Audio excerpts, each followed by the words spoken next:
let's go back to a more innocent age. Now we got to talk about the good old days. And what's our topic for tonight? Well, I was just kind of thinking about some of the toys that I used to play with as a kid, and I even look back and I think, I if I could go back in time, knowing what I know now, I probably wouldn't have asked for some of the toys that I did, and probably asked for more of different toys. Yeah, hindsight's 2020. Yeah, like when I was on Matchstick's channel a couple weeks ago, we were talking about Transformers, and I was sharing how I had bought a bunch of Micronauts, or my parents had bought a bunch of Micronauts for me.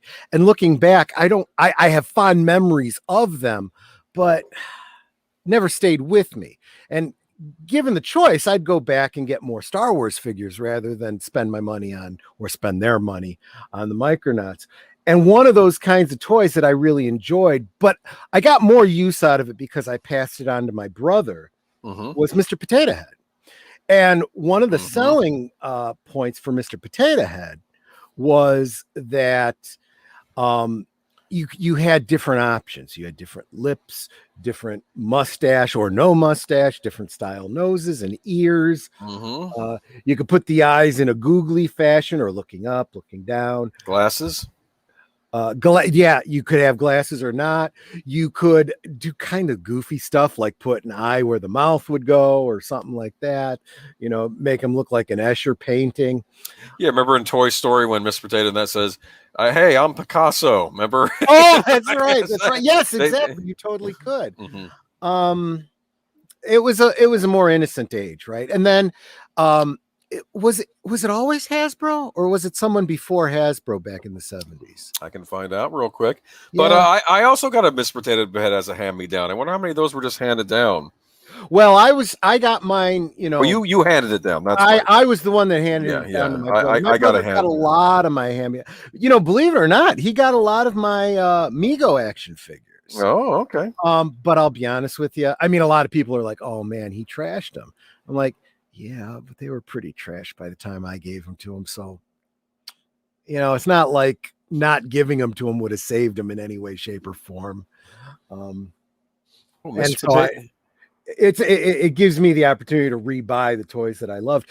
Mr. Potato Head until recently has been one of those ones that you could find in the retro aisle. The re-releases of toys.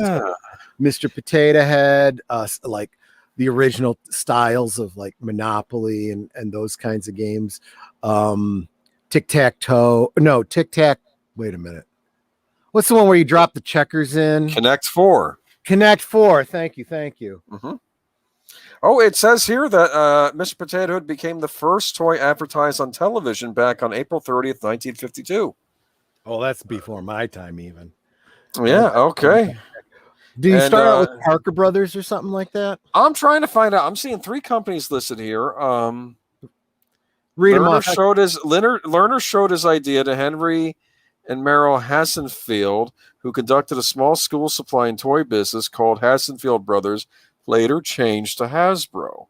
Okay, but that was in 1951. So I guess it was owned by Hasbro from the beginning, even before they were Hasbro. Yeah, Hasbro / Play School. Okay, yes. So yeah, okay, that was one of the marketing things. I can't remember if it was in the 70s. I remember commercials from the 70s. It may have been before, it may have been after, but we got a toy. We're calling it Mr. Potato Head. Let's split our marketing. Let's market to the girls, and we'll have Mrs. Potato Head. And it wasn't too long after that, you got the juniors and, the little boy and the little girl, which because they were smaller, you didn't have separate eyes. You had one pair of eyes. Oh, I see. Swap out with another pair of eyes because they were smaller figures. It was too cumbersome to have separate eyes. I know these details that I remember, but yeah, and that was always the marketing thing, right? Mattel, was it Mattel? Oh, I'm because now I think it's Hasbro. I forget. Whoever owned G.I. Joe and Barbie, that was the idea. You have Barbie, you got G.I. Joe, so you got both the boy and the girl markets, right? And I'll tell you something, when I played with G.I. Joe, when he got shore leave, he was going and visiting Barbie. I'm just saying, that was just me when I played, but. Oh, Jedi Master Zootopia has an interesting comment. Monopoly was started by a socialist to teach people about the evils of capitalism that did not work out well for them. It totally didn't, because it became such a capitalistic game, and it actually in fact, the irony is that in the past couple years they actually put out a socialist version of the game, and it's really meant to be a meta parody, right? Because the rules are structured to make the game unplayable. If you literally were to play Monopoly using socialist rules, there's no fun, there's no way to win, and it really sucks. So I literally bought it just to be, meta. They also put out a feminist version of it where the women make more than the men, and I don't remember what all. And again, it really makes the game completely unplayable. And there is this weird dichotomy of people buying it. On the one hand, the socialists and the feminists want to buy the game because it's like, look, this represents us. And then there's people like me buying it because no, you're a moron. They're doing it to make fun of you, and because the games really are unplayable, and it really does point out, you get what you want, be afraid of getting what you want, because you just might get it, or whatever the saying is. Wolf Tamina brings up Ms. Monopoly. Remember that?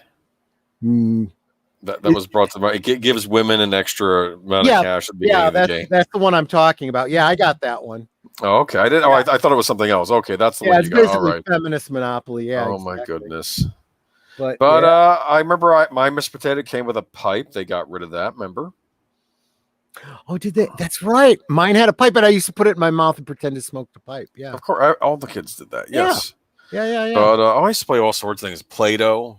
You ever eat Play-Doh? Not that I did. No, I didn't eat it. What I did do was I shoved it up my nose to see what it would look like if my nose was fuller.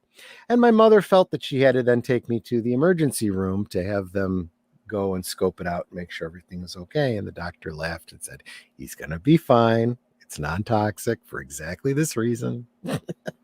Oh, funny. It says non-toxic. Yeah. But I used to like, they used to make, remember the sundae machine? You make the little Play-Doh sundaes. Yep. And you knew that was going to lead to kids eating it.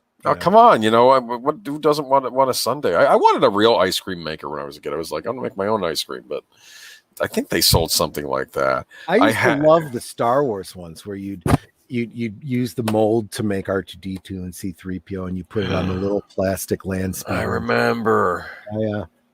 Oh, you know what else I remember? I remember there these toys where you could put a kind of a gelatin molding over a skeleton, and then you would pour, it was like a Mad Scientist kit, and then you would pour acid on it, and it would dissolve. The stuff would dissolve off of them. Oh, yeah. I remember that, and then you could do it again and again. I used to like all the horror-themed stuff when I was a kid. I remember that. Oh my gosh. Schooner Tuna just came up with a great idea. A new board game. What you drinking? A blindfolded taste challenge. I like that one.